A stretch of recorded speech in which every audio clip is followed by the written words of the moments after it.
All right, it's recording. Hello, everyone. My name is Tunisia Meek, and I am the program manager for the Lipman Family Prize and Fellows program. And I have the great honor of interviewing our special guest, Dexter Evans. Dexter is a UPenn alum who graduated with a Master's of Science in Education. During his time at Penn, he was a graduate assistant at Graduate School of Education, better known as GSE, in the Admissions and Financial Aid Division. He also served as Penn GSE Student Ambassadors Team Lead and was one of our very own Lipman Family Prize Fellows in the 2017-18 cycle. Previous to his time at Penn, Dexter received his bachelor's in legal studies at Paul Quinn College.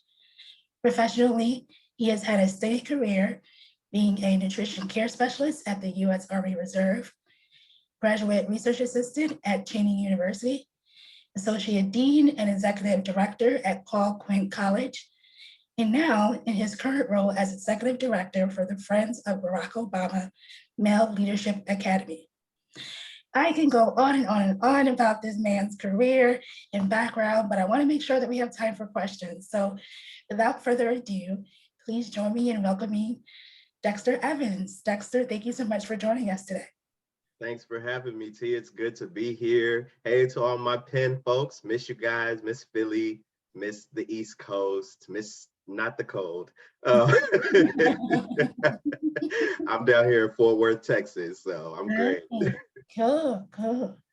Well, I'm glad that you're able to be in the warmth of Texas.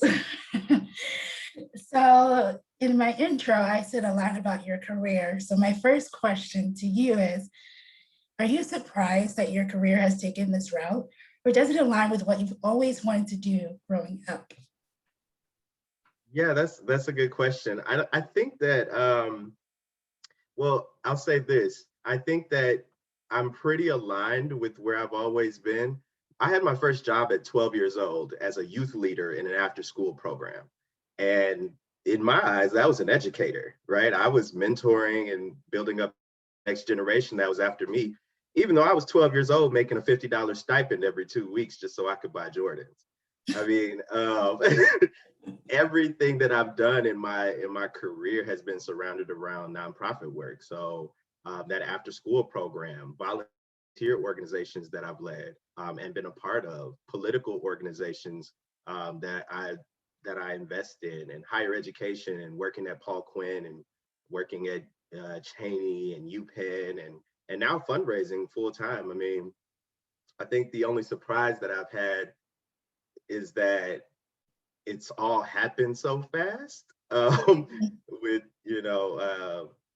being around 30 years old, I mean, I just feel like I'm just still getting started, Right. Yeah, it's incredible, all the things that you've done, and you're just 30. Like that's really cool. Well, I said around 30. In that area of 30, I got you. I'm in the same ballpark, so I get it. Right. So during your academic and professional journey, what are 3 core values that have remained consistent for you throughout your career? Yeah, 3 core values. That's good. I think the first would be mentorship. Has been a valuable piece of who I am. I mean, ever since I was 2 months old and can't even really remember this, just knows the stories of my first mentor, who was a late 30s white woman, took me in her home, and my mother didn't even know her yet. My grandfather basically was a colleague of hers and brought me to her house and was like, I need you to watch my grandson while I go do some things. And from there, every weekend until I was about 10 years old, I was at this woman's house. Eventually, her and my mother did meet. Not too far off, but she served as a mentor. I can remember being 3 and 4 years old, doing puzzles at her house and things like that. But also giving her a sense of youth and that. And so mentorship has always been a two-way street for me. I think that even up to one of my most prominent mentor relationships is myself and UPenn graduate Michael Sorrell, Paul Quinn College president, to this day, we still talk like, every 2 weeks. And, he encourages me even in my transition from working at Paul Quinn to now working at the Friends of Barack Obama Male Leadership Academy. It's a two-way street, and it should be in equal parts. I'd say the second value would be that leadership starts within. It's not something that people are born with. You have to decide to care from within, and I think that I've felt that and done that throughout my professional and academic journey in everything that I've done. I mean, I can speak at my time at Penn. Some of the things that you just listed, I was only there for 1 year. That's what's shocking to a lot of people. I went to GSC and graduated in 1 year, and I got a master's degree in higher education. I got a certificate in Africana studies. I was an international fellow with Lipman. I was the GAPSA representative for the Graduate School of Education, and the list goes on. I was volunteering in my community, right in Mantua, right down the street. And so, like, I decided that when I was there, I was going to press into these things because I didn't take it for granted being able to attend one of the greatest schools in the world. And I was like, I'm going to take full advantage of this opportunity and stretch myself. So that was that. And I think the last value would be just perseverance is the difference between talent and skill, right? You cannot beat hard work. I graduated high school with a 2.46 GPA from a very, underprivileged, underserved high school in the ghettos of Muskegon, Michigan, which most people are probably like, where is that? But that's where I'm from. And I'm very proud of where I'm from and proud of where I've come from through perseverance and through hard work and developing skills. My first semester in college, I had a 1.67 and eventually attended an Ivy League institution, right? Obviously, I didn't get in with that GPA, but I worked hard consistently and put myself out there and poured into myself. And so perseverance would be the last value. Wow, that's awesome. That's awesome. I don't know how you found the time to do all of that in 1 year, but you made it happen. Yes. So, speaking of leadership, what are some key components that you think men in particular should keep in mind when thinking about leadership? Wow, that's interesting. While I was at Penn, I took a class called Psychoeducational Interactions with Black Males. And the class was really focused on understanding the educational, how to develop a Black man from preconception to adulthood. And it was taught in GSC by Professor Howard Stevenson. And so one of the things that I learned viscerally in that class, and I think it doesn't only apply to Black men, but as a Black man, I can speak to this and say that I think that Black men in particular, and just men, to your point, in particular, should think about mental health and how much that matters, right? I think that we are often looked at as a very physical, being in the way that we do things, and I think that there's accuracy to that. But I also believe that we need to stop to rest. We need to heal, and we endure a lot, right? As men, we endure a lot and we tend to not deal with it, which ultimately hurts ourselves and others, especially women and people of other identities when we don't handle our stuff right, because of years of systematic and through sexism. And so we have to stop, rest, heal, and understand who we are to be a better human or person for others. Great. Yeah, I'm a big advocate for mental health. So yes, I am too. So What were some key takeaways that you took with you in your leadership roles from your experience as a Lipman Family Prize Fellow? Oh my goodness.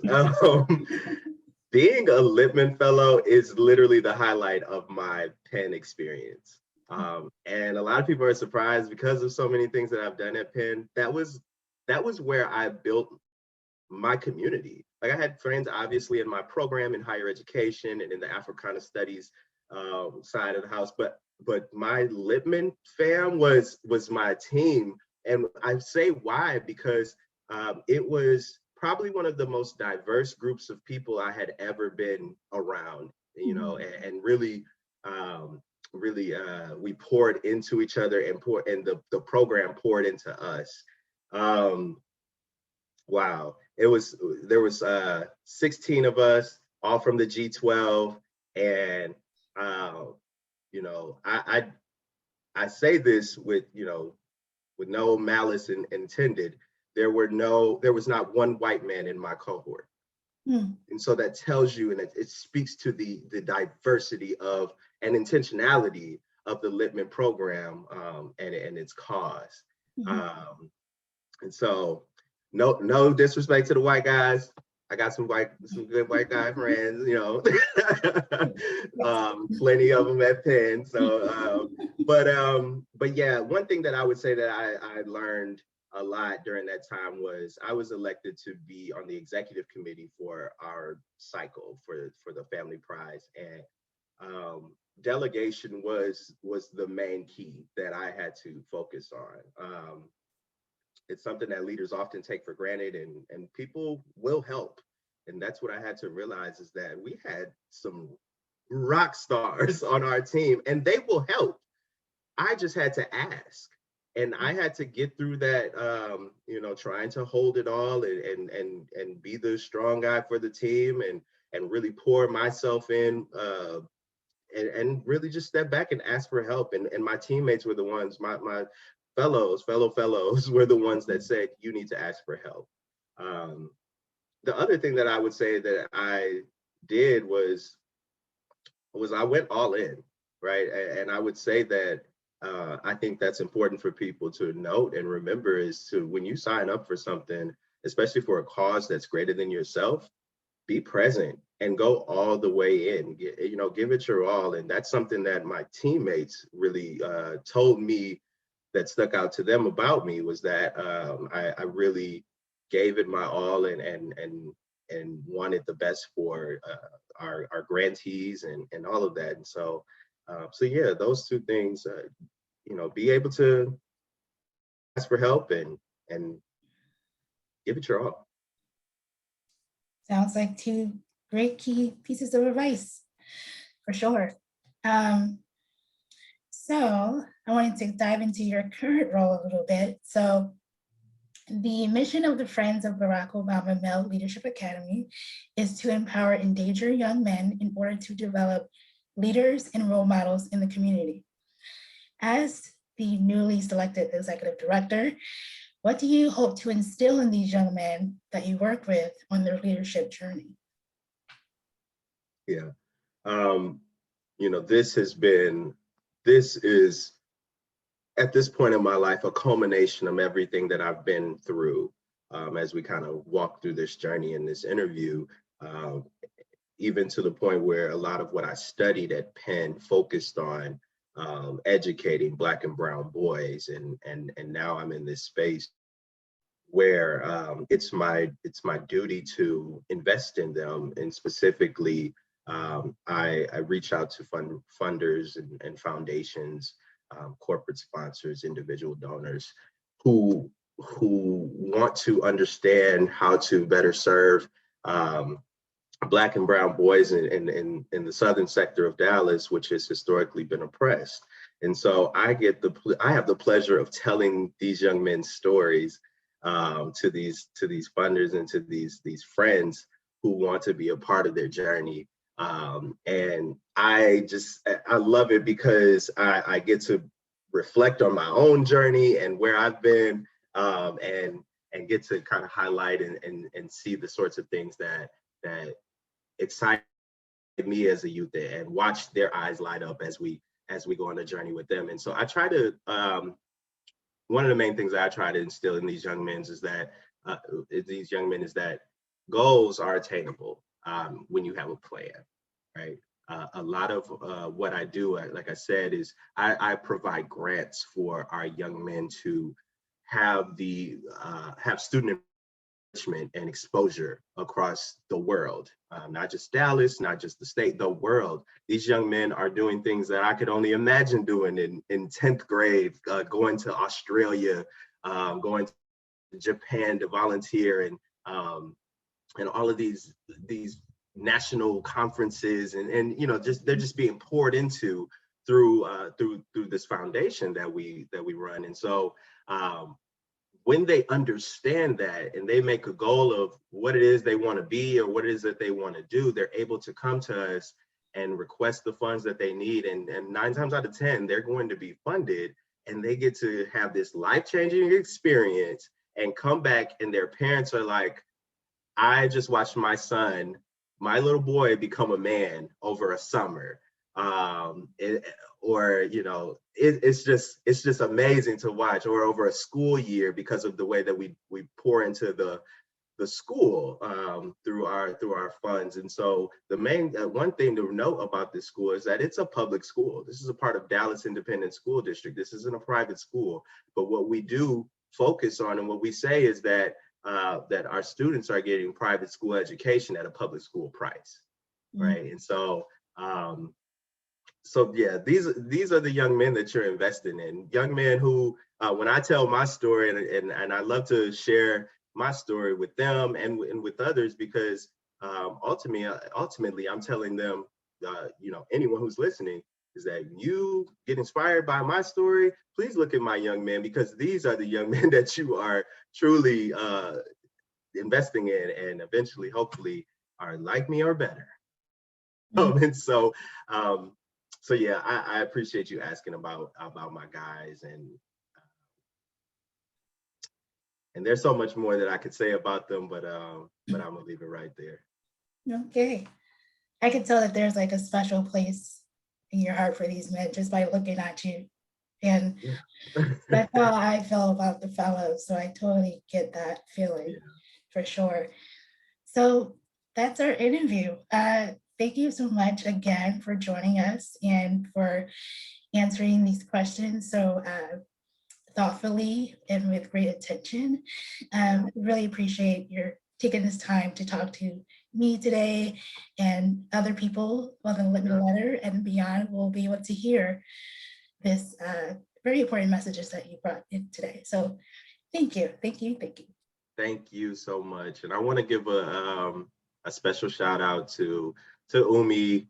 Umi is a great mentor, a great role model, and an example of not only an educator, but just a father, a dad, just a strong man that I look up to, a Black man that I look up to, that's really shaking things up and really is focused on developing youth in America. And so I want to say shout out to him, shout out to Mariah, and shout out to the rest of the team at the McNulty Leadership Center at Wharton. So thank you for your time. I appreciate y'all.